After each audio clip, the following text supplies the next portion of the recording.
Mabuhay Pilipinas! Maligayang pagbabalik dito sa aking channel, pero kung bago ka lang, pasuyo ng like and subscribe. Salamat agad. Ngayong araw ng Sabado, February 24, 2024, quick update lamang po tayo sa ating panahon.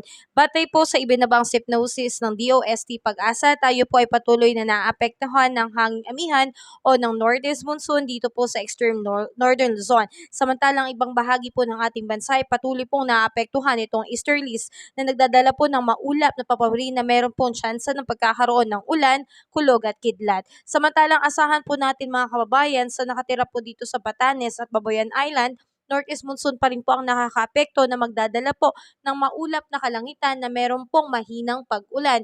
Wala naman pong significant impact dyan. Samantalang dito po sa atin sa Ilocos Region, Cordillera Administrative Region, at the rest of Cagayan Valley, magkakaroon po ng partly cloudy to cloudy sky with isolated rain shower po.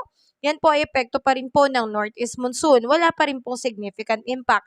At dito naman po sa Metro Manila at ilang natitirang bahagi ng ating bansa, patuloy na makakaranas ng bahagyang maulap hanggang sa maulap papawirin na may tsansa po ng pagkakaroon ng isolated rain shower or thunderstorm.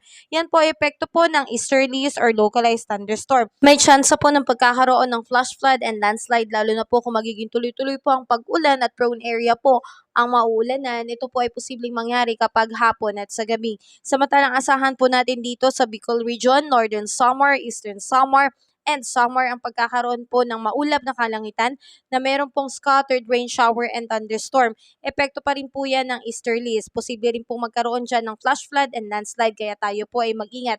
Samantalang sa ilang bahagi po ng Mindanao ay patuloy pong makakaranas ng maulap na papawirin na meron din pong tsansa ng pagkakaroon ng localized thunderstorm. Patuloy po tayong mag-antabay mga kababayan sa ating ulat panahon. Wala pa rin po tayong bagyo na nasa loob ng Philippine Area of Responsibility. Wala rin pong LPA, wala rin pong nakataas na gale warning signal. Kaya maayos po at maganda po ang ating panahon ngayong araw na to, pero may tsansa pa rin po ng pagkakaroon ng ulan at kulog, lalo na pagdating ng hapon. Muli, maraming salamat and have a safe and happy Saturday po sa lahat.